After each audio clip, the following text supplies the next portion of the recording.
all y'all good people. I am your host, Kimberly Bryant. And this is Blair Bryant. And we've got today with y'all, I've got, oh my gosh, one of my closest girlfriends, Wendi Jacobson, also known for Instagram handle, her page, The Naughty Kitchen. And I'm going to have that all linked up later. How are you today? I'm good. Thanks for having me. I'm so excited to be here. Oh my gosh. Thank you so much for being here. Yes, we're so happy to have you. The fun part is that Wendi and I have been talking for, oh my God, how many years have we been talking about a podcast, YouTube channel, some kind of collaboration of some years.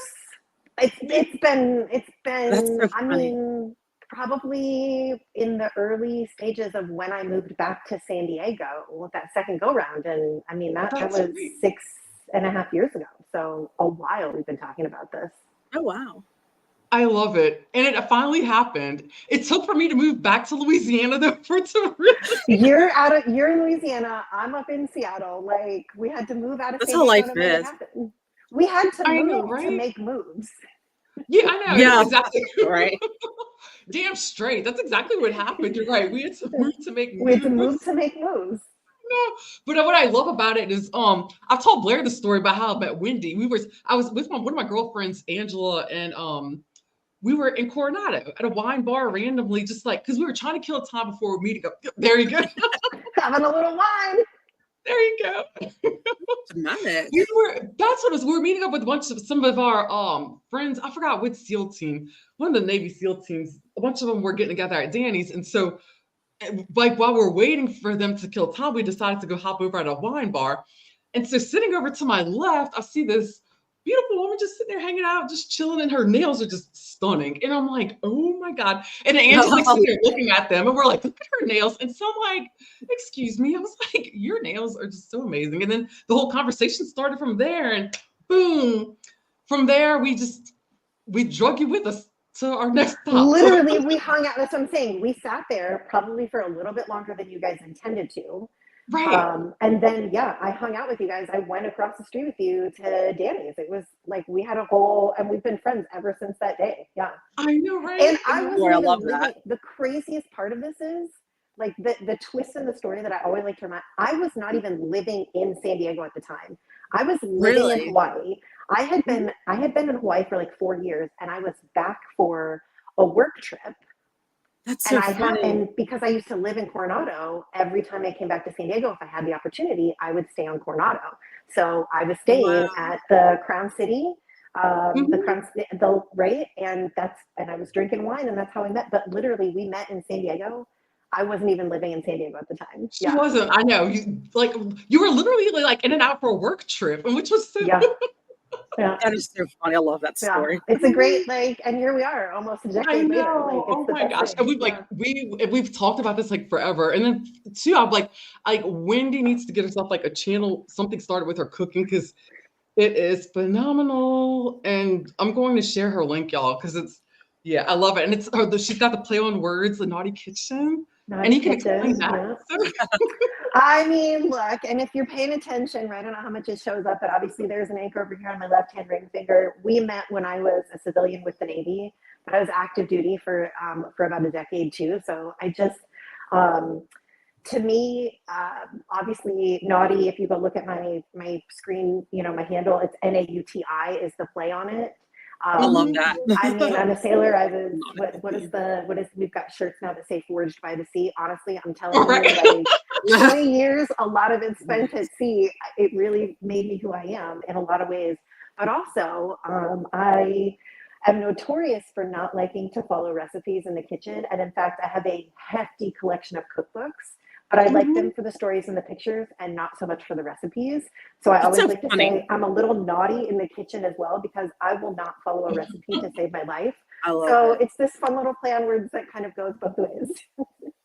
That's so perfect. I love that. Yeah. It's so fun. And like that's why I go so crazy in a kitchen, Blair, because I got that from Wendi because she's like she just makes sense. 100%. Yeah. There have been on a couple of occasions that Kim has like showed up at the house. And I'll be like, you know what, let me make you something. Let me just make you a snack and like just whip something up. Like, let's get in the fridge and see what's going on. And look, last night's dinner, which I feel like I'm probably going to have to get that on the feed soon then. Oh my God. Last night's dinner, the sauce that I put over my polenta was literally just, okay, what do I have in the fridge? And like, how can I make it into a sauce? Ooh, see, that's what I'm Yeah. talking about. And that's what I love so much. See, that's what you turn like simple little things, and it's just like, because like you said, I would go over to your house and it's like, oh yeah, I'll just whip up a little snack. And I'm like, are we really downtown cool. Yeah, at the that's the way to do it. I just like chilling in San Diego. I'm like, this is like a restaurant downtown. Always ready to feed people. Always. I love it. I love it. So of course, y'all, we all know why we're here because it's I am ready to talk about this show. I'm so excited. Yes. Oh my God. Okay. Yeah. Secret Lives of Mormon Wives. Okay. I didn't think it was going to be this good. I really didn't. I thought it would be good, but oh my God. I got the silence in the background. Forgive me. Hope that's not coming through too loud. You're good. Girl, look, we know it's up. You're totally fine. So, okay, the funny thing is, I didn't realize until yesterday that Taylor, I actually followed her TikTok and her Instagram, like, oh, wow, not her Instagram, but her TikTok, and it was her, I guess her Facebook feed through her TikTok or whatever. I followed her like maybe like 2 years ago and started following her, but I didn't even realize it until I started watching the series and putting it together. Crazy. But yeah, I know. Let me tell you, I am not even on TikTok, but I had heard about these girls. I had heard about the scandal. Oh, really? And so I was familiar with it, but I'm not super familiar because I wasn't following any of them on Instagram. And I knew, I only knew of them as being big for obviously Mom Talk on TikTok. Right. But I got to tell you, look, this show might be the show that gets me on TikTok. Like, I could see that happening. I'm kind of tempted, you know? I think, like, honestly, I think it's what we've been needing. I'm like you, I was not expecting to like it as much as I did. I mean, I was almost like, I was kind of like expecting to hate watch a couple episodes until I really couldn't do it. Same with me. That's and then be done, like fully. But I am so in. And honestly, as I was thinking about it toward the last couple episodes, I was like, why do I like this show so much? And let me tell you, I'm going to say something. I want to watch y'all's reaction because I want to see if you feel, maybe when I say it, you'll be like, that makes sense. Now, this is coming from an OG Real Housewives fan, right? I'm like a ride or die, like back in the day, like OC season 1, Gina, like Joe, Slade, like, all the OG crew. And you remember those first couple seasons when it was like, it wasn't always super dramatic. There wasn't like every episode where something crazy was happening. You were just kind of like seeing them live their lives and just getting to know them as people. Before the showrunners and the producers really got their hands on it and started like really overproducing, like it was just this show where you kind of got to see people's lives and got to live it. And this season reminds me of like an early season of Real Housewives of Orange County. Oh, got it. That does make a lot of sense because you're right. It's like they weren't like uber camera focused. It's like they weren't trying to like self-produce. Yeah, no, you're right. That's so true. Yeah. We lost Blair. Do we wait for her to come? Oh, there. Okay, deal. Let me put her back on stage. There we go. I'm back. My internet connection kicked me out. There we go. Oh no, that's so weird. I know, and you're like right by the router. But it's what I miss. Because like if you go back and you watch the interviews, and I'll tell you, I watched one episode toward the end, and I even kind of put my detective hat on. And like, I don't know if you guys ever pay attention to this. Sometimes if I'm like hate watching a reality show, I want to get mad at like the producers and the showrunners and like the editors. So I'll listen for like sound bites where they'll start with the interview and then they'll switch to showing a clip. And then you can very clearly hear where they've cut a couple of pieces of audio together to make someone sound like they said something totally different, right? My ears will pick up on that. You're hearing them slice it up and put it together. You can hear them sometimes because they won't do it really well. And I got to tell you, I'm going to go back. I'm not going to lie to you. I'm going to go back and rewatch the whole season of this again. But I don't feel like they did a whole lot of this here. Like, this just didn't feel like a heavily produced, heavily touched show. Not at all. And that's what I loved about it. And what I heard today was that it was literally one of those shows where they were just like picking up the cameras whenever they were hearing things were happening, picking up the cameras. And that's basically how it started because they said Taylor went on TikTok and just like opened up a whole can of worms. And then they were just like, okay, we need cameras on this. And that's how it started. And apparently, I think they were going to try to make her a friend of, because she ended up being pregnant. And then she was like, no, you either have me or you don't. And she makes the show. I love her. I love her because she's.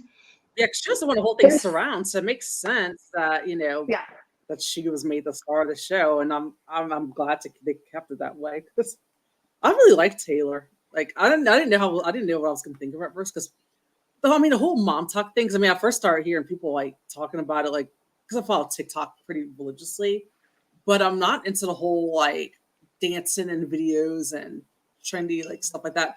So I didn't follow mom talk, but then I heard people saying stuff. All of a sudden, it's like, did you hear about these swinging Mormon women who are married and have kids and their moms, and they would do all these viral dances and stuff? Because I'm not really into that kind of thing. But then all of a sudden, I hear about all this soft swinging that was going on, and how it's like I was hearing. I think that they were claiming, I think they were just kissing, but I still don't even know what the whole gist of it was.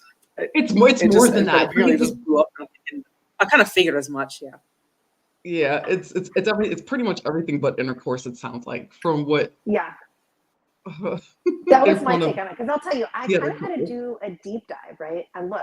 Yeah. I even I got on Reddit. I was digging in. I was about to ask you, did you go on Reddit? I haven't gotten to Reddit yet. I'll tell you, there's some stuff on Reddit. People are reacting, and there are a lot of people that feel like us, where they're like, man, I went on here like, I'm gonna hate watch this show. We're not gonna like it. I'm just watching it so that I know how to like talk trash. And then people are like, dang, I'm like 3 episodes in, and I'm like, I have stuff to do, but I just want to stay home and watch this show. Like, Yeah. And so it's interesting to see. And like Reddit, I feel like is notorious for like, that's where you go to really run your mouth and like, take people through the mud. So like to see people, and that, I'm not gonna lie, that's obviously still happening, but like to see a lot of people that even knew about the scandal, like when it happened, be like, dang, I kind of like this show. It's like, I'm telling you, I feel like, and Kim, you hit on it so well at the beginning.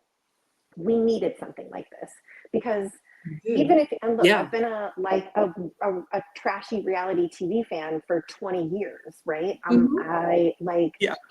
But I think there's a difference between what we saw in the beginning and some of the stuff that's where things are starting to kind of lose their charm. I mean, look, we've got shows on network television that are kind of losing devoted followings of like years, because people are starting to realize everything is so heavily overly produced, and you don't necessarily get to know the people on the show. And it's like, we knew that was like some part of it, right? But it wasn't so much like, hey, we're going to create a fight between two people, but like, oh, we know these two people are fighting, we're going to pick a camera up and we're not going to stop it. Versus what we've heard a lot of these days, because people that are participating in the shows are telling you like, yeah, that's not me at all. And so it's so refreshing to see them really, like you said, just, it's like they're just picking up the camera and following it and watching what's happening. And I mean, these ladies are really just being themselves, and they didn't cut and paste a whole lot. So I feel like we really got to know them. Obviously, there's going to be some stuff that they're going to cut and turn and twist. They've got to make good TV. I get it. But I feel like we really got to know all of these ladies a little bit in a very honest way. And that's kind of nice, I agree. It is. Yeah. It is. It's very nice. And to me, it's like, the nice part about it is that you're getting like all the meat and the potatoes, and you're seeing like who these people really are. For example, like, I'm sure y'all have browsed the internet, the internet. But everyone, like, so many people, like, they are going ham on Whitney. But I get it. I understand though. It's just she's literally like a villain. Like, she's just mean, like mean. But then yet at the same time, it's kind of like it's you try to keep this holier than thou attitude, and then, oh Lord, then I'll see all the TikToks and stuff. Give me one margarita. That's like my thing. I'm like, me for what? I'm like, girl, ain't shit. Well, and I will say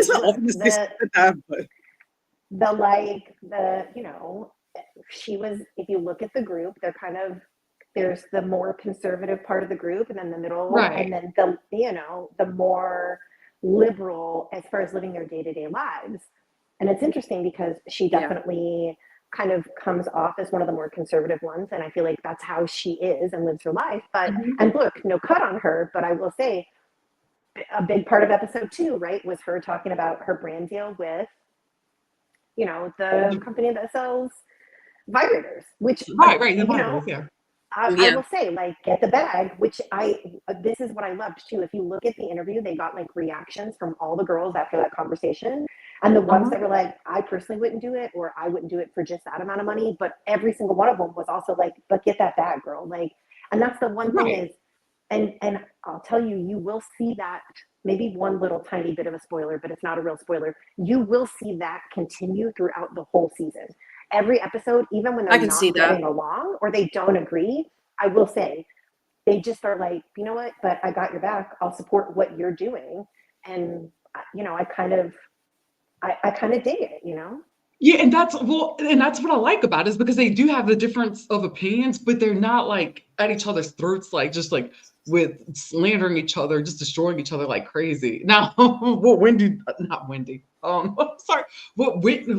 did with the cereal, though, I was like, that I haven't even finished the episode yet. I was supposed to finish the episode. Did I? No, I didn't finish the episode yet, but I already know what it's.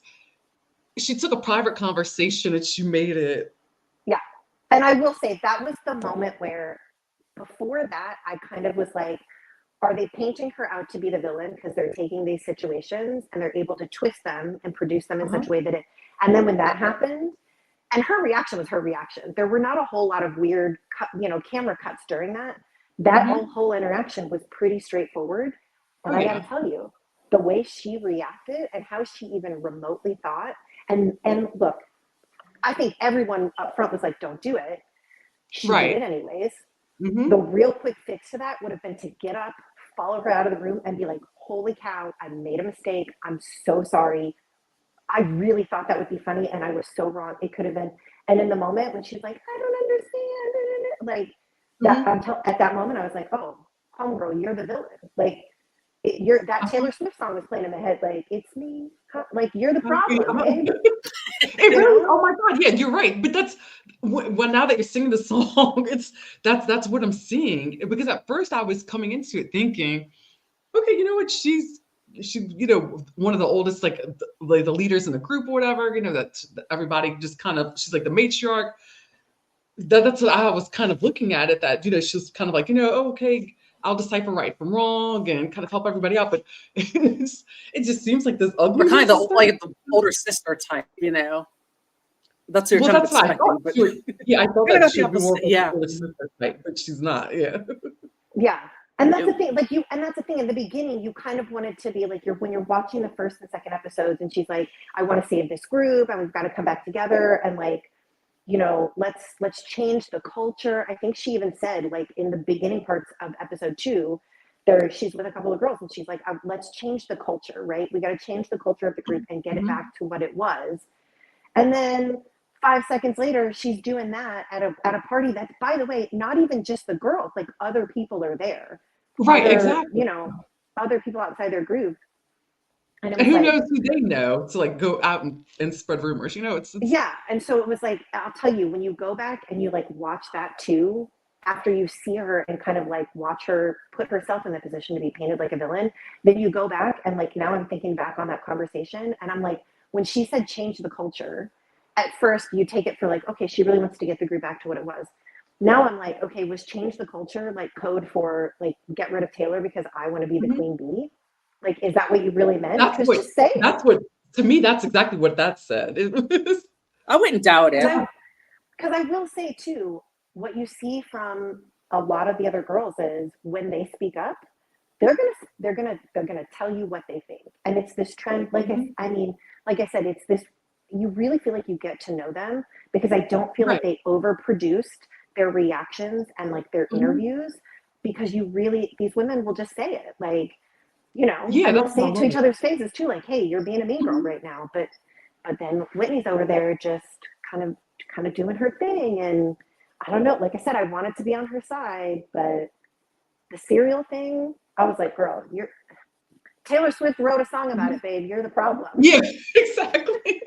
Exactly. I know. And that's the whole thing. But oh my gosh, but to rewind it a little bit, I do love how they just brought it all to the beginning and Taylor came in and she introduced herself. And because like when I do remember when I saw her on TikTok, I didn't even know it was a whole like Mormon wives thing or whatever. I thought that she was just some young married woman that was a dancer and would just kind of do her little thing and stuff. And she would do the videos with her husband. So that's mostly what I had seen. And it wasn't until just a few weeks ago that I found out that, and then it was just yesterday I put it together. I was like, I know who this chick is because I would follow her, but honestly, I felt like I saw a huge, even though it was like, what was it, like a 6-month gap or something like that, a 7-month gap where from the time she had gotten arrested and then they showed her when she's, big and pregnant, which she just seemed like she grew, like she just seemed like and it, I really liked seeing that. She just seemed like she was like, you know what, I can't do this, I can't act this way. But like I said, I'm in the middle of episode 3. I still have so much more I'm watching, but I really like her. I like her because she is who she is and she's herself. And yeah, and honestly, look, we watch her. Obviously, if you watch episode 1 and then you see the gap, you see episode 2, and I did a little. I'll tell you, Reddit was where because I was like confused about the gap. Right. Okay, and yeah. the gap in filming, there were some explanations as to what happened, and you're like, okay, I totally get it. Like, good on production for pausing everything and letting some stuff run its toll. But I mean, we're watching in the first 2 episodes, we're watching this woman, this young woman, like try to recover from a mistake she just made, not even 6 months before that. Right. And now something else is happening in real time. And she's talking about it and she's honest about it. And she's like, I'm still messing up, but like things have got to change. I think both of you are going to keep falling in love with her throughout the season because it kind of goes back to, I feel like we're really getting to know these girls. And she's one of them where you're like, we're watching this woman go through something again where she's saying on camera, like, man, I just made this big mistake. And now I'm like on television, having one pregnant, unmarried. Raw and vulnerable.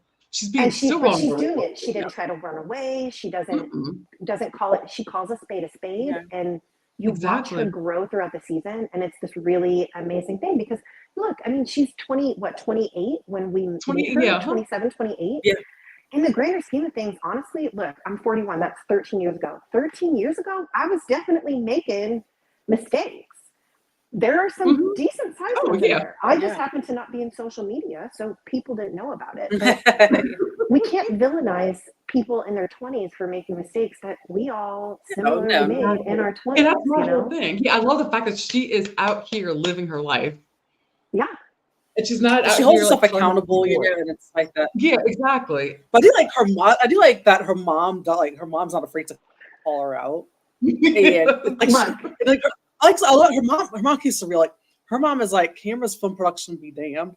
I'm gonna tell my daughter, like like how it is, and and tell her about herself and try to get her to get this shit together. Because it's like she knows that it's like that. Because you can tell that mom is at the end of the day, like when it's all said and done, where no more cameras, no more production, no more TikTok, that this is her life, and this is like her daughter's life and her grandkids' life.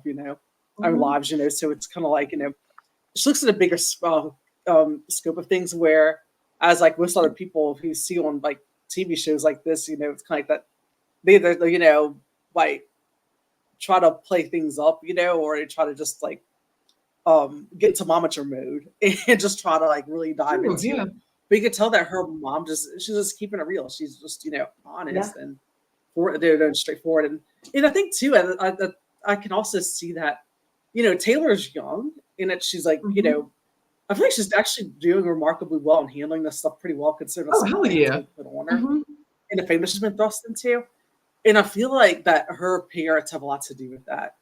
So I kind of, especially her mom, I feel like that I commend that, Yeah. I mean, I'll tell you, I don't know if I could have handled that kind of pressure at that age.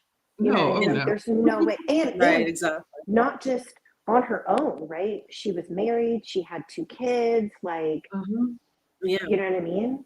And she even says, she started that literally kind of as a way for them she wanted to build a community because she saw all these other young Mormon moms on TikTok anyways. First and foremost, it was community. And then it was like, then together they were like, oh, we've got some business opportunities here. let's take advantage. But some of them say it time and time again throughout the season, like they didn't expect for it to blow up like it did as quick as it did. So yeah, Right. to be handling that kind of pressure and married and with kids and we have to remember too, so many of these girls were married young. The ones that are like and quite a few of them, they talk, hey, my first marriage, like I'm divorced. They're all very honest because these girls were getting married at 17, 18, 19 years old, and so exactly. they're still figuring things out, and they had a lot of stuff taken away from them that they didn't get to experience as a 21-year-old. So no, you're completely right, and that's what made me think of just their frontal lobe wasn't even developed. Yeah. Right. Oh yeah. And to even piggyback off of that, I thought about how Layla said in the episode she was how old was she? Like 19 when she got married, got 2 babies. She's 22 years old with like 2 kids. And then there's, oh my God, that one. Okay. I have to talk about this because it still does not sit well with me. And she's so sweet. So it's nothing on her, but Michaela, like getting pregnant at 16 years old, 21-year-old boyfriend. And then there's so much wrong with that. That one is real hard for me. Yeah, I want to hear your thoughts because I'm dying to hear what other people think about this one. The way that she just glossed over it was insane, and I think she did it because she knew that she would get a lot of heat for it. But good God, I mean, she had the baby when she was 16. They were obviously I'm gonna say it. They're obviously fucking when she was 15 years old, probably even 14. They never said how she was when they got together. And he was like that old. No, they did say that. It's like what? I think they said she was 16 when they got together. It all happened fast, but I think they didn't say how old. No, yes, she said they met when she was 16, I believe. Or maybe I'm wrong. I'm just saying that she had a baby when she was 16. She had that. I'm pretty sure she had the first baby when they were 16, or when she was 16 and he was 21. I'm assuming that means they probably met at some point. Probably, if she was only 15, which is still young, right? Right. For a 20-year-old, but maybe she was like just 15 when they met. But yeah, you get the sense that things happen very quickly.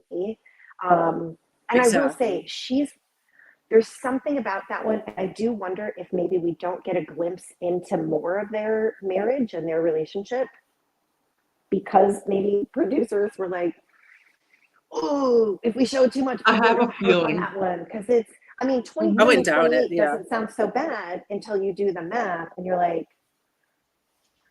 right. She's 23 with 2 kids and they've been married for a hot minute now. Yeah. But I would have loved to get to know them more because I feel like we do get to know a little bit about the marriages, and obviously it's about the women more so. But we get snippets of some of the other relationships. And I would have loved to see a little bit more of theirs just to kind of be like, okay, well, you guys, obviously there are other women in the group that, got divorced even after having kids. She does seem like she's maybe one of the more conservative ones in the group, but also, she got her stuff together. She doesn't seem like the kind of woman that would stick around, if things weren't good. So I would love to get to know, if there's a season 2, I would love to kind of get to know some of the husbands a little bit more. Maybe not one in particular, because I will say there is one husband y'all are not going to like by the end of it. I won't spoil it. But there is I think I know which one you're talking about because I think I've heard about it. Oh, yeah. Honestly, it's like from my viewpoint, from what I'm gathering right now, to me, it looks like the husband I'm probably going to end up liking the most is the one that's closer to my age, who's Angie H's ex-husband. Well, because while we're talking about the scandal about ages, we're going on about 16 and 21, but there's another relationship on the show that causes some right, and that's good old age gap. And that's the funny thing about it, and that's that that you're bringing it up, and that's where I can't, I'm missing my words right now that I'm trying to use, but it's the double standard almost, because it's like, yeah, we're talking about this issue here with this girl where she was 16 years old, and I'm kind of like, I've got a lot of questions about this boy who doesn't seem to, well, man now, but who doesn't seem like to be more private and kind of like wants to kind of keep to himself. I'm like, are you doing? I'm like, I understand that not everybody likes to put their lives out there and be more private. I totally get that. Mad respect and get it. But like, are you doing that because you're hiding things? Because you know that that just doesn't look right, you know? And then when I look at this guy here, and it's Demi, right? Demi's husband, that's Angie's, yeah, Yes. ex-husband. To me, it's like, because the fact that she's almost 30, I guess, and then it's like, yeah, he's 46, but they work. To me, I found that they seem like, to me, like they're a better fit, I think. But then again, I'm only in the middle of episode 3. But they seem like, to me, that I feel like they're a better fit than when he was, compared to whenever, I feel like what I'm trying to say is me mentally putting together Angie H and him. To me, I feel like he's a better fit with Demi now. Yeah. Well, I mean, look, we have to remember too. Yes, she's only 29, which is, I mean, to us, it feels like 1,000 years ago that we were 29. But that's, she's a grown woman who had a daughter and a marriage before that. And I'll tell you, she's got her head on her shoulders, right? So yeah, I like that a lot. I think that's possibly maybe why people are kind of, a little more accepting. But yeah, I will say, like, it's like they hit you with one kind of age scandal, and then they're like, boom, boom, here's another, and I'm telling you, I know. I was like, this is like right. I'm like, I am so in on this show. Like, it was just, they just keep hitting you with this stuff where it's like, bam, here's this, here's this, here's this, and then some of the girls like getting a tattoo here and there, or maybe having a drink here and there throughout the season, and you're just like, okay, all right, And I think that's what I liked about it. I think that's what I really liked about it, is the fact that then I was finally under the impression, I was like, okay, so now it's like there are people that are Mormon that actually do these things. And then I first thought it's because I mean, I had some friends, who grew up Mormon, and that's what, and they, of course, they kind of venture off from the church and stuff, but they walked away and they never looked back. But I just never saw it from a perspective of people who are actually still, there and everything. So it gives me a different perspective. So I'm like, so it's eye opening. I'm like, okay, not everybody is, Yeah, and it's interesting too, because and I love that they kept this in, and I don't know if they did it on purpose or if it just, I mean, it was great conversation, so I'm glad they kept these moments in. But there are moments where throughout the season you see these girls, they'll be in a group and obviously they're open and they talk as a group about how, hey, some of us are more conservative, some of us are less conservative, right? And they genuinely have these open conversations in a group setting that, we're in a society where it's like you don't talk about religion or politics, right?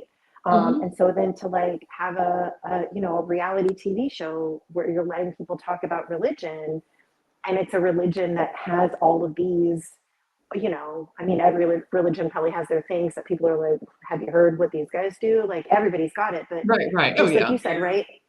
A lot of us, our perception is we had friends that grew up Mormon, grew up in the church, and then left and were like never looking back. So to see the various levels of it, and for them to leave those conversations in where these girls are like, hey, yeah, we're a group and we don't all, it's kind of an interesting take. And again, I think it's probably another one of those things where you're just like, oh, it's so fresh. It's different. It's again, it's something that we needed to see in reality TV, because it just seems like, I remember back in the day, like 25 years ago, it wasn't necessarily trashy reality TV. You were just like, oh yeah, I love reality TV. It's my guilty pleasure. Yeah.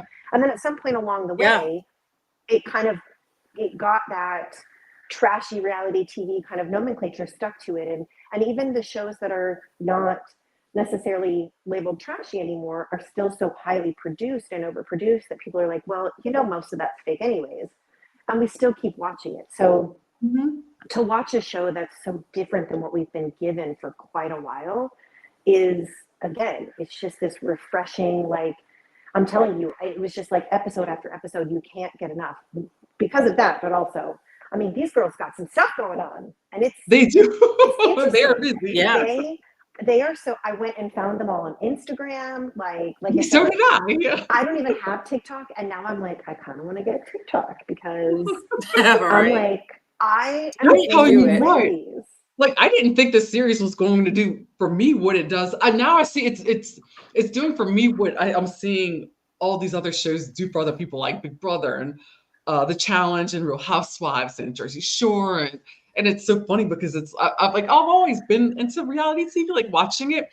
I would observe it. I never got myself like fully like immersed into it really, but I'm like, this is interesting. Like this is like really good. And I think what is because it's different and it's like I know we said this so many times. It's not overly produced. It's brand new faces and they're actually like not too scared to really. They're not scared to be who they are, and that's what I love about it. And like on the off chance there's I would imagine that producers and the showrunners see this, like, don't overproduce season 2. Don't get your hands on it and make it something it's not. Like, just give us another season of these gals and maybe give us a little more screen time with some of the husbands. But like, let us see what these ladies are doing, you know? Right.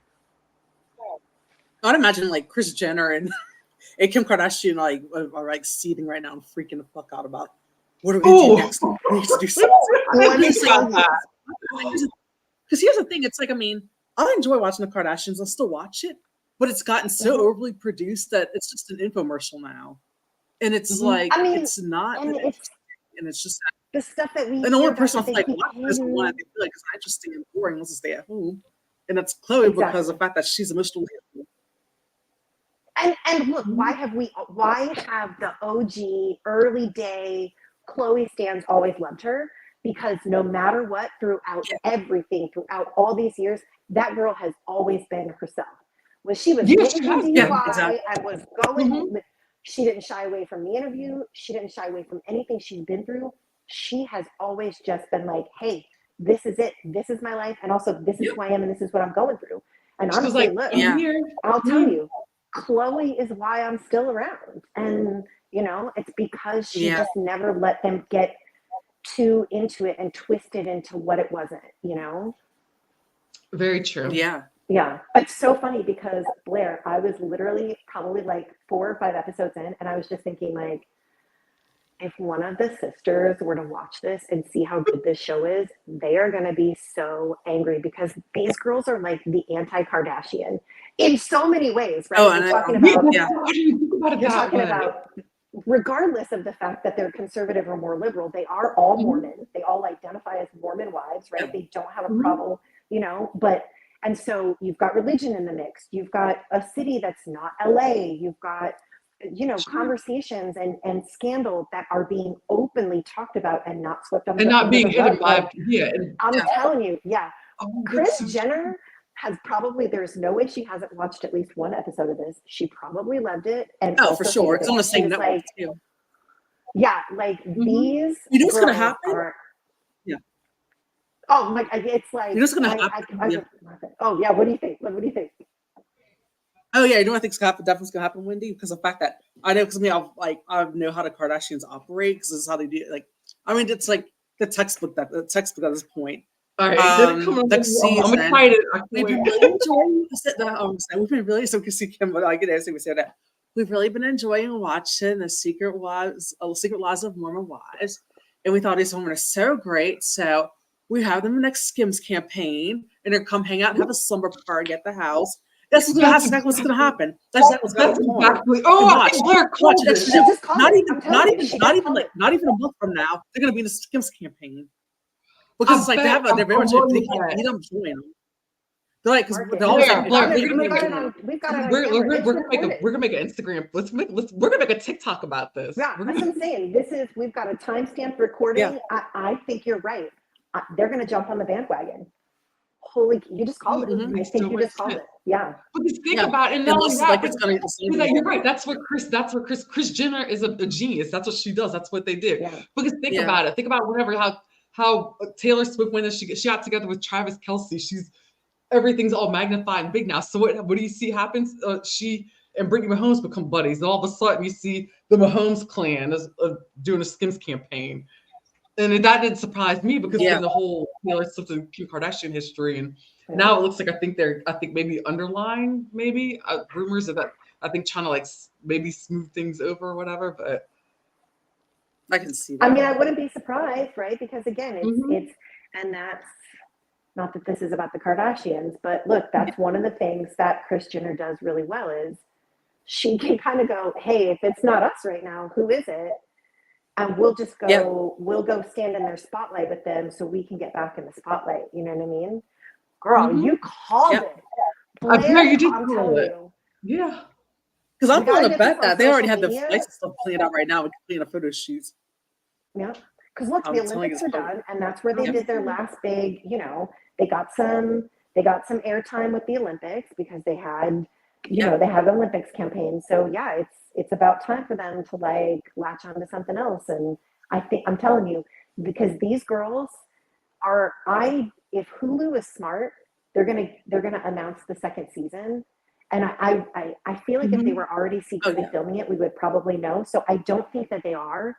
I don't think so either. Yeah. I agree. But I hope that they are like, oh, people love this.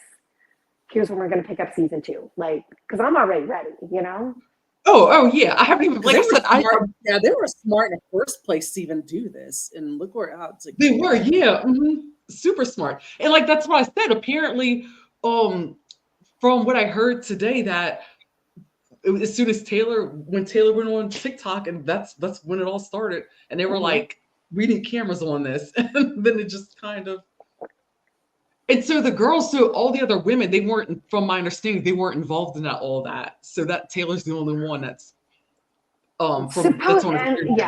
And I will say that's what I was looking in the deep dives of Reddit for, because I feel like because I was like, okay, look, were any of these couples that are on the show now part of the soft swinging scandal? And I got to tell you, I went to Reddit just like so many other people that were like, does anyone know? Does anyone know?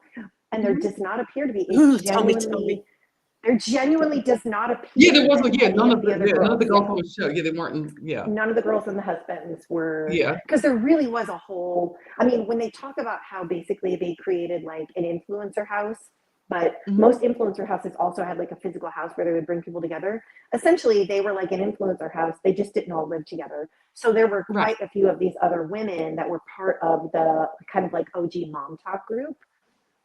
So it was some of those couples that were part of the scandal. None of these gals, because I was like you, that was one of the first things I wanted to know. I got to the end of the first episode, and before I started the second one, I was on Reddit like, okay, who was involved? Like, I gotta know, Oh, get those Reddit I'm receipts. Oh, and I Reddit's think like, I genuinely I could do Reddit for hours. It's such an awesome fun stuff. I love it. Oh yeah, well, because you'll like deep dive. You start on one thread and then accidentally end up in another one. Oh my! And then you look up and you're like, oh my gosh, it's been 2 hours. Yeah. Like, it's evil but great. I love it's evil but great. That sounds That's like reality show. Reddit's one of my favorite places to hang out at because it's like, I mean, I don't want to blow up anybody's spot, but that's kind of like where I was able to find some like answers from like going back about. I'll just say about someone's spouse on a different reality show. And I'll just say I love Reddit because you also get the locals' perspective too. People who actually know them and like they're given like that details where it's kind of like that, that they're not bullshitting and that, Reddit's great.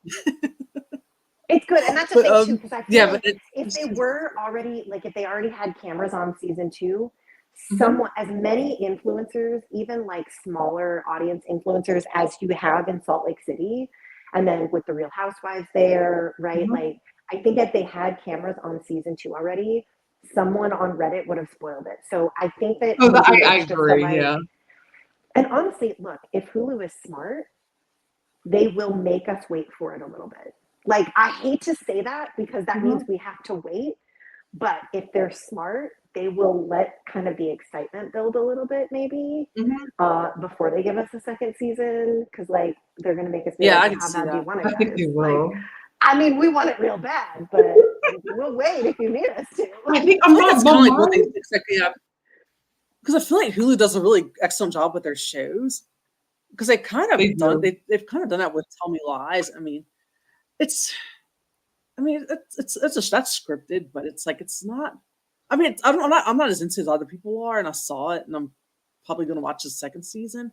But it's like they kind of did a great job. I mean, I think the writer's strike had a lot to do with it, but they also kind of wanted the anticipation to build more and more, and it really helped a lot. So I think, like I said, I have faith that Hulu's going to probably do the same thing because they're pretty good with their show rollouts. I mean, look, I'm glad they gave us all episodes of this show up front, but I will say, because I destroyed the whole thing in one weekend, I almost wish that they'd been like, here are the first 4. You have to wait like 30 days for the second 4. So like if they do a season 2, I hope they're like, we're going to give you like, let's say to give us 9 episodes next time. Give us 3, 3, and 3. And maybe just release like 3, like make us, because I mean, look, I'm telling you. Oh, I like that. I went through all 8 episodes. Yeah, I think that's a excellent idea.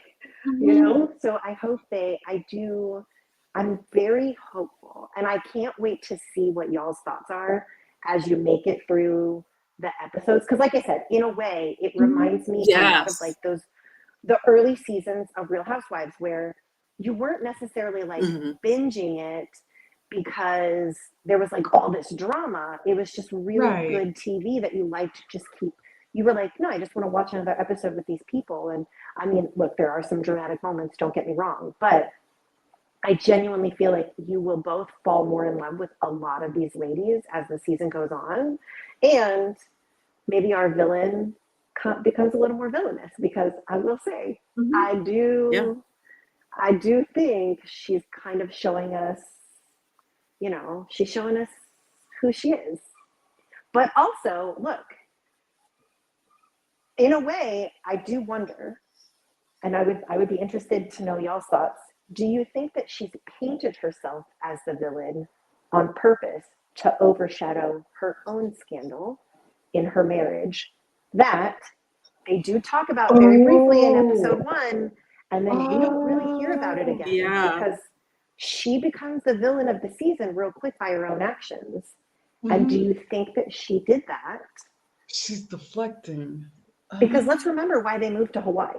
It was not because of the mom talk scandal. Yeah, right. It was because of the Tinder scandal and that it was real. Oh, so, yeah, you know, I didn't like why went to Hawaii like that, you know? I think they probably saw a lot of dollar signs with this whole, like maybe want to paint their own narrative and create their own story with, you know, with this TV show. So I could kind of see that happening, you know, and right.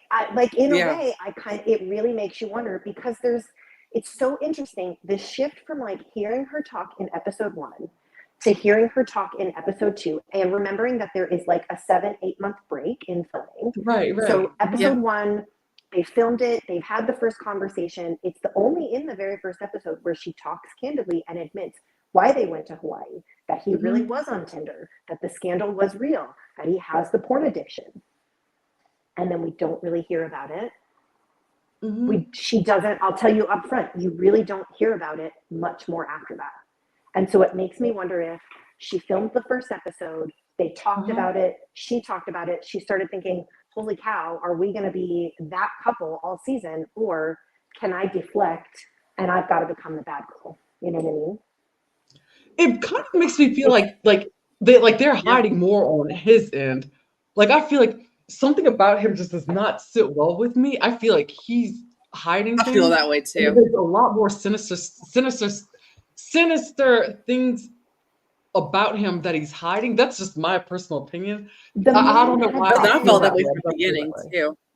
That's what I'm saying. Well, and again, if you go back to that conversation on the couch where she talks about it and she admits up front, again, it blows my mind that more people weren't losing their minds about it. When people were like, when one of the girls says, well, how long? She says, our whole marriage.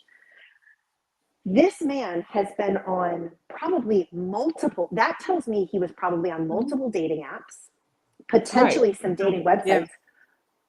Could he have, I mean, are we talking some like Ashley Madison friend finder stuff? Like, I was thinking that too. Yes.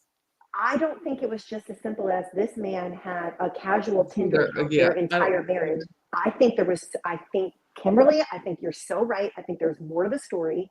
And I genuinely wonder if this people, girl, and I honestly, I feel like it's gonna come out because this is blowing up. People are gonna dig and dig, and they're gonna dig on him, and I think it's gonna come out.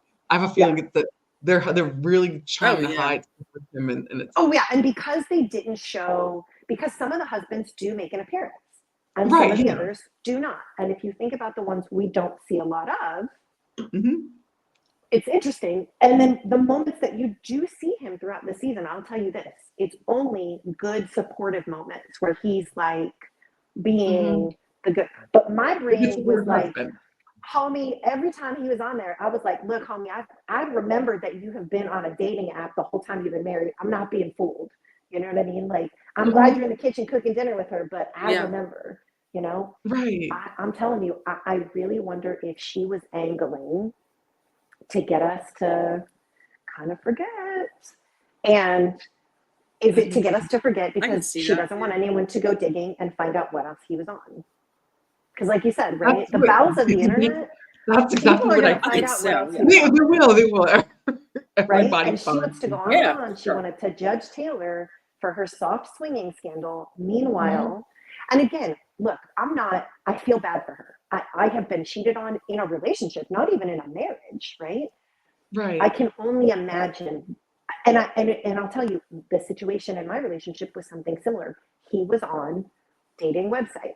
This was quite some time ago, so it was Match and eHarmony. But I know what she's feeling, right? Like in that moment on the couch, as she's talking about it, my heart is breaking with her because I have been in a very similar situation, and I wasn't even married with kids. So I can only imagine, right? And so you feel for her, you really do. And you know, like I'm telling you, there had to be more to the story. And I just wonder if she doesn't want to talk about it. I think so, too, without a doubt. It's easier to become the bad guy, you know? Yep. And I think they decided to just open up and reveal that one layer. Because that one layer that was like the safe layer, you know, the Tinder. And that's why I think you're right. I think it goes deeper than that. I think, like you said, probably like some adult friend finder, maybe like Ashley Madison type. That's what I'm saying. Are we talking like Ashley Madison, adult friend finder kind of stuff, you know? Yeah.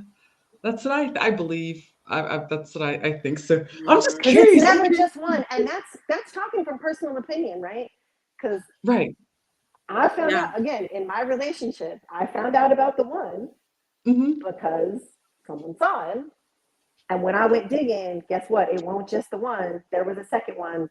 I stopped digging. I don't even know if there was a third. There probably was. So, you know, where there's smoke, there's fire. Yeah, 100%. Exactly. 100%. Oh boy. And I'm trying to think of the other wife that was interesting to me. Jen Affleck. She was interesting to me because of the fact that she she converted, and then just hearing her back when she talked about what fascinated me was the fact that she was saying how it's like she converted and married into this family like where they're just like super, you know, devout Mormon, and he comes from like a family of doctors, is it, or something? And the men in the family are all surgeons. And how she made the comment, said that how it's like it just goes to show their different backgrounds because her mom cleans at that same like hospital where his dad's a surgeon at. And for her to talk about, I'll tell you, she's another one that you just, again, she's being so earnest and she's just being herself and kind of putting it out there. And she even talks about like the struggle of, you know, being the breadwinner in the family. Like she's the one bringing in the money. Her money that she's made on social media has helped pay for school and will continue to help pay for medical school. So she's the breadwinner in her family. But like you said, she married into this ultra conservative, you know, Mormon family that definitely does have the gender structure. And to see her kind of work through that and struggle through that and talk through it is, I will say, another one of my favorite parts about the season is like, she's another one that's really candid in the confessional interviews and talking about like the struggles that she's going through internally, you know? That's what I really loved about it. Interesting too is that, like, Oh, sorry. Like, I found it really interesting because how apparently her husband is like a second cousin of Ben Affleck's. And but they always keep making it a point to like not her, but all the other girls, women always playing there. Jen Affleck. And it's almost like that they keep want to pointing out the fact that, like she's related to him by marriage. And it's kind of like that, which is funny because it's like, I don't think it's her fault, but it's kind of like, it's kind of grating, but I don't think it's not her fault. I think it's everybody else is like, it's like, I think she's only Jen in that group. So they keep going. And that's the thing is, you're like, it also makes the whole there's no other Jennifer. Yeah, I know. It's just kind of like, and I'm like, when there are like 4 Jens on the first night, they just give them their last initial. Meanwhile, this girl's the only Jen on the season. Yeah, no, you're right. Yeah, Jen Affleck. Jen Affleck. Did you notice that too? I noticed everybody. Yeah, no one else is black. I definitely noticed. I did notice that. Yeah. That was pretty funny. Yeah. And the thing is, it's like, that's the thing. And you're looking at the producers, like, guys, we don't care. Like, we just like her anyways. Like, don't get rid of the Affleck narrative, because I'll tell you, she's definitely up there as probably one of my top, she's in my top favorites. If I was going to like talk about who I enjoyed watching, but like, I would love to see her back for a season 2. I love her outlook on life. I love how candid she is. And so it's like, yo, we don't even need the Affleck narrative. Like, let this girl be interesting on her own. And also, too, again, to like watch her go through that struggle of being the breadwinner in a very gender roles traditional marriage. And then you've got the producers and the editors. It's like, can y'all just leave this poor girl alone and let her live and be successful on her own? Yeah. Great. Oh, but like, I'm so excited about this. Yeah. I know what I'm gonna do after we're done recording. I'm gonna go finish watching episode 3, and then I'm going to hopefully watch the whole thing of episode 4 and start taking notes, because it gives you so much to think about. I think it's just because for sure. I know, and I definitely want, because like, look, let me tell you, it's so hard not to get, like, I know the minute I make my first comment in one of those threads, I'm just gonna open myself up to like who knows what on Reddit. So I'm trying not to like randomly engage. Yeah. So I'm just like, I literally was like talking with a coworker today who is a fellow reality TV fan, and I was like, oh, love it. Lisa, I was like, girl, I'm gonna need you to just real quick start watching this show, get a couple episodes in, because I need someone to talk about it with. Like, and then have her watch this episode. I'm like, I need you to get caught up. So like, I'm so excited. I'm telling you, I'm excited to see like what ladies you fall more in love with, if you like someone better than anyone else. Like, I'm excited to see y'all's thoughts on some of the spouses. Kimberly, I feel like you've got a couple, you definitely have a couple feelings on some of the spouses already. Yeah, oh my, do I? So, oh my gosh, I'm not gonna lie, some of them they trigger off a little bit of PTSD in me just from seeing some of these spouses. But it's like, and honestly, like I said, I'm only in the middle of episode 3, but right now it's like the only spouse who's not really rubbing me the wrong way too much is like the 2 of them who seem like they don't really bother me. That's I keep forgetting his name, H's ex-husband, and then what's her name? The one that owns Jesse's husband. Jesse, yeah. They seem to be Jesse's pretty cool. husband. I know. I love how none of us know the husband's names. And they didn't tell us to, right? They told us, and I still don't. Yeah. Jesse's husband, Demi's husband, and Macy's husband. They they definitely are the ones in the group that are like, we know who we married. We've got great ladies. Like, honestly, they're at home like, my wife makes more than me, And I'll tell you, I think, obviously, two episodes in, there is probably an easy moment to be like, okay, I know which partner I'm going to dislike the most at the end. But I'm telling you right now, it is not who you think it is. I'm not saying that the person you think of, that you're not going to dislike him at the end, but I bet that your most disliked partner is not who you're thinking of right now. I'm thinking it's going to be Mr. Affleck. That's what I'm thinking. I'm thinking because of the fact that I didn't go digging, but just from my news feed, from what I was seeing, some people say. So that is going to be my guess, and I and the reason why I do I believe don't that have any more wine to drink. I'm like, the hold reason on, why let I me say keep that too sipping. is his dad rubs me the wrong way, and I feel like that he's gonna be I am my father's son. Like for whatever reason, I just get that. I'm just having this feeling about that. So You're like, I yeah. know I can't wait to watch it. Oh my gosh! But oh my goodness. So and then I want to see more of Layla and get a little bit more insight on her. Did they? Yeah. Because Yeah, I'm fascinated to see with her, like, being like a Black woman who married into the Mormon church and, I know, became a right? part of And that. to So have that's gonna been, be, and I mean, yes. just at 16, she didn't even get baptized and kind of convert until 16. So she was like really Yeah. new in the church by the time she met, Mhm. started dating, and then got married and started having babies. But I will say, she's Yeah. another favorite of mine. She's out here living her life. Like, you know what I mean? I love how really quick, right off the bat, her first confessional, she's like, yeah, so, Mhm. married at 19, 2 kids, didn't work out, got divorced. And I'm like, yes, girl, like, talk about it. Right. Oh my Yeah. gosh. Yeah. Yeah. And Oh she my does, goodness. they do let her talk. The one thing I was upset about, this was another thing that, there are certain things that you don't expect to see kind of in a public Mhm. forum. And they let her talk about being converted into the church, and being a Black woman in the Mormon church. Like they let her talk about it for a few minutes. She does talk about it. I would love to see more of her in a second Exactly. season and hear more about it. But she definitely does talk about it too. And you'll see her kind of talk about her concerns like, hey, now I'm a young Yeah. Black divorced woman in the Mormon church. But watching Exactly. her That's what I'm talk like through really that, fascinated about it too. yeah, and she's one that I'll tell you, I want to get to know. You definitely get to know so much more of her throughout the season too. But she's another one that, like, That's when good. season Yeah. two, like, I am manifesting it off the just like when season two comes back, I'm going to speak it into existence. I want her back because I'll tell you what, that young lady, I she's want her going back places. too. Yes.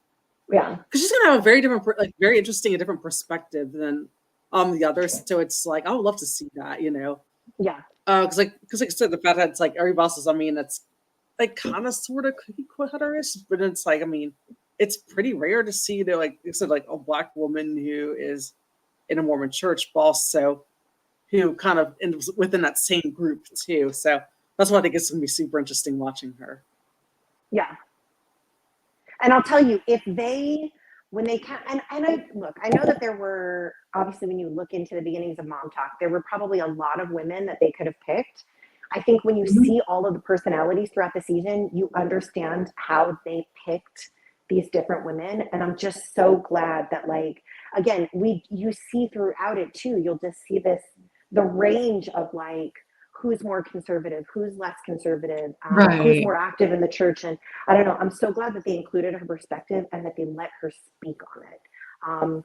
And that Yeah. it's just a way of life, right? Like Mhm. I think our reality TV in a way, and if you think back to like the beginnings of reality TV, if you go back to the real world, right? I feel like my brightness. Let Yeah. me turn my brightness up here. There we go. Am I too bright? Oh no, you look I good. was You getting are dark. Okay. good. Good. And my eyes look good in this light. Ooh. I know. I like it. There you go, girl. You do, yeah. If you go back to like the real world, especially in the early days, was always this representation of like kind of what was going on also in the real world, right? Like they were Mhm. bringing in people that Yeah, were going exactly. It through was. things. And there's just something about this show that takes me back to these early days of reality TV before things started just getting overproduced and over manipulated. And Right. so Yeah. letting these women talk about the things that they are going through that are things that are happening in the world, right? People are having discussions about religion, with their friends, with their family. People are getting divorced. They're having Yeah. babies. They're making bad decisions. They're making good ones. Like we're seeing these women live their lives in a more authentic way than reality TV has let us see in a long time. And I just really, really hope if/when they give us a second season, that they don't screw with it and change the whole, because like it just would, these women, you just want to get to know them. You know what I mean? Like there's so many of them that like, if I just saw them walking down the street, I would absolutely like want to stop and just be like, girl, I saw you. You're amazing. Like, this was so great. And you got a business and like, you're the breadwinner in the family. And like, how are you doing this with kids? And also you're gorgeous and like got such good style. And yeah, I don't know. It's just a really great thing to watch. It was so I easy agree. to fall in love with the show. I think that this is going to be, honestly, I have a feeling that this is going to be the Kardashian takedown. And not that I want it, because I love the Kardashians, and especially Kris, because Kris is a brilliant businesswoman. I really like to. I enjoy them. I'm not gonna lie. Yeah, but me too. But honestly, I think this might be it. I think they may have met their match, and I'll tell you what. So. Who would have ever thought that the women that would take down the Kardashian clan were Mormon women? Were Mormon women. Exactly. Yeah. Right. I know. Which it's so wild, but that's how crazy this world is, though. But imagine if that's what happens. It's. Yeah. I don't know. It's really nice to like, especially after versions of like, look, some of our favorites have been rebranded or gotten a different spin on things, and then still kind of like stunk. I watched like an episode and a half of The Golden Bachelor. Admittedly, I went searching for spoilers pretty quick. Started kind of finding some of the whisperings, and very, very quickly was like, this dude had a whole live-in girlfriend for like. You already knew all that about Gary. Yeah. And so it ruined it for me, because it was like, you gave us, like, just give us the thing you said you were going to give us. Give us an authentic, and look, who did everybody fall in love with on those shows? The women, because the women were the ones that were showing up and really were like, I have not dated in like 10 years. The women were real, right? But it was like, well, why couldn't you have just given us a male lead? Like, so even when they try to give us what we want with like rebranding The Bachelor, it's still like, y'all still messed it up because you had to get your hands on one thing and just overproduce it too much. And it's like, you could have just as easily found a wonderful, handsome man in the same age bracket that genuinely was a widower who had not dated. Like, so I hope that they just leave the show alone and let these ladies be these ladies, because they're such a joy to watch. Like, I agree. Yes. I feel like they're going to listen to the feedback, and I feel like they're going to be like, we're not going to, I think they're not going to touch it. I think they're going to realize that they've got gold on their hands and what it's doing, and they're not going to touch it. I hope so, but I think sure hope not. A lot of times that doesn't happen, but I'm hoping that they will. Just do that. Yeah. I don't know, right? But that's the thing, is like, have the maybe that's what the title of this episode should be. Have the Kardashians met their match? Like, oh my gosh, I'm putting it in my phone right now. There we go, Wendy. This is the title episode. Have the Kardashians met their match? Like, there we go. And I'll tell you, I think we get enough drama. I think they have. We get enough drama. We get the girl chats that we have. We get the scandalous discussions. We get the like kind of the cattiness that we all like every now and then. But we're getting it in this authentic way that kind of just makes you go like, well, the Mormon wives have entered the chat, and I don't think they're leaving anytime soon. I don't think so either. You know what's going to happen? I think it's going to be a snowball effect. I think we're going to start seeing more and more of them, and it's going to start having different kind of other similar types of shows splinter off of this. I think it's like, to me, it's going to. I have a feeling it's going to be kind of similar to like what I call like the Flavor Flav effect. Because look what happened with him, like when it was on VH1, with him and like Bridget Nielsen, and they had to spin off the dating show. And all of a sudden, had to spin off the show with him. With Flavor of Love, and it had Rock of Love, and all these other crazy shows, and other people started doing similar shows too. And it just split out a whole different. I kind of see that happening with this franchise, and just becoming like, and kind of also with like the Real Housewives of Orange County. It's like that's kind of I think what happened. Like other shows splinter off of that. And other like things. It's a snowball effect. I think we're gonna see the same thing with this one here. And like I said too, I also definitely think the Kardashians with their match. The only ones I think who are the most like freaked out about, I think would be him and Kris. Because I kind of feel like the other girls are kind of more checked out and feel like I think they've been done with the show for they've a been long like time.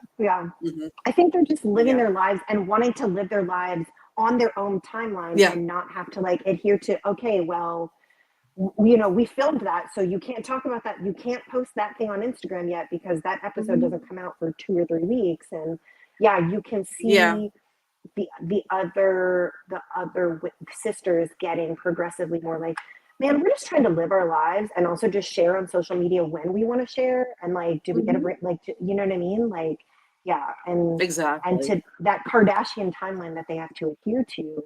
And even with Hulu, like Hulu is able to turn the events around a lot quicker than we were seeing before, right? But so true. Oh yeah.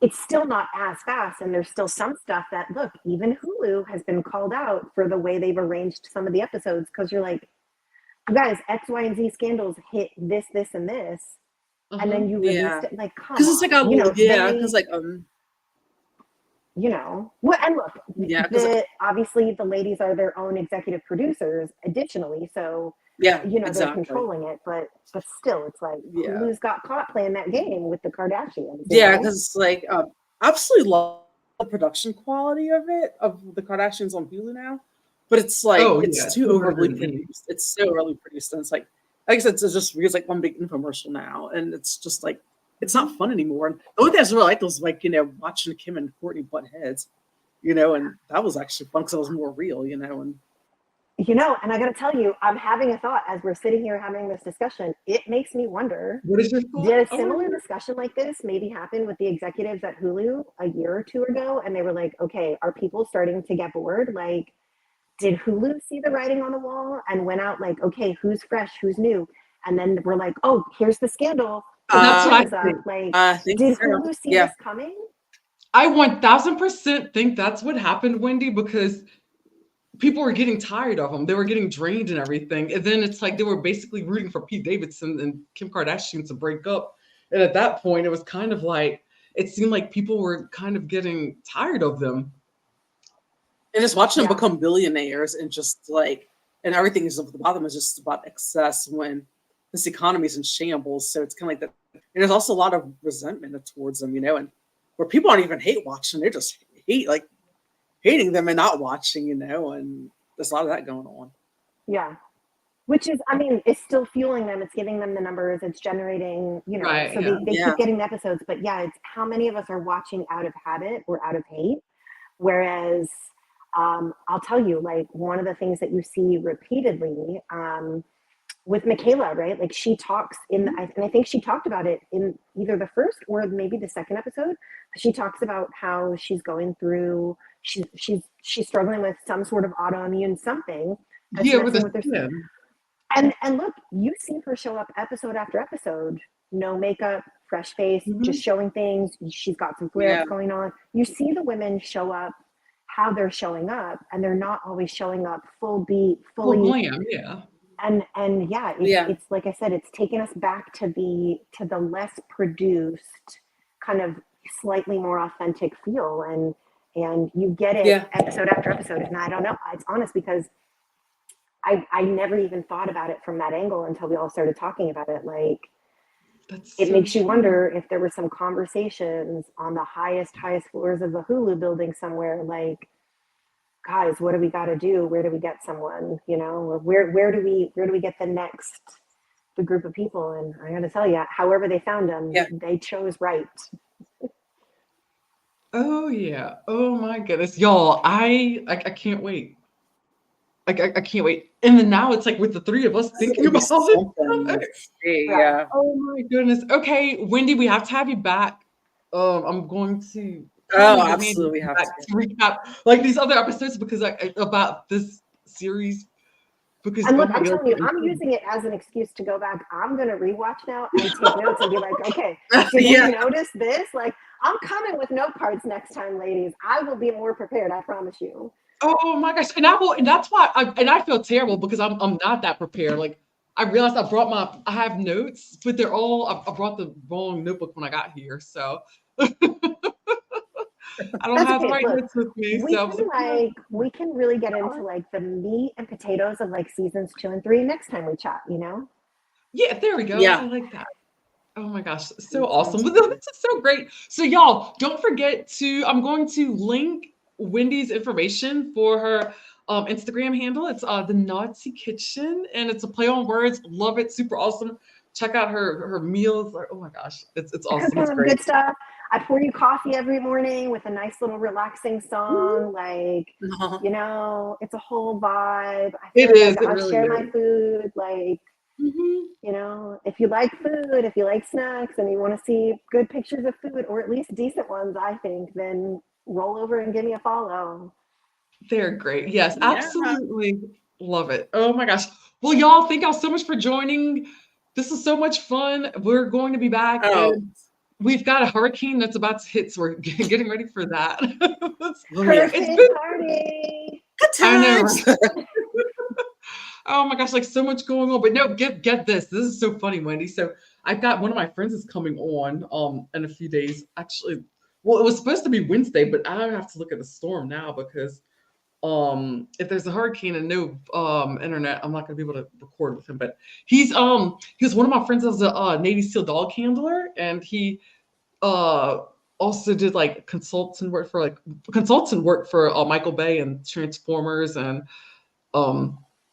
a lot of like military dog movies and things like that. Hey, as a sailor, one of my ships that I was on, active duty, was in one of the Transformer movies.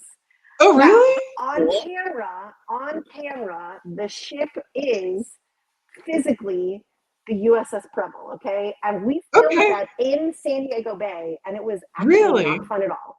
It was not fun at all. It was because we just had to go back and forth multiple times until they got what they needed, right? Oh my god! And then we're all so excited. Movie comes out months and months and months later. We all go out, and then in the movie, they took the 88 off the hull and redid it. And then they call in the movie. They say they called the destroyer USS Kidd.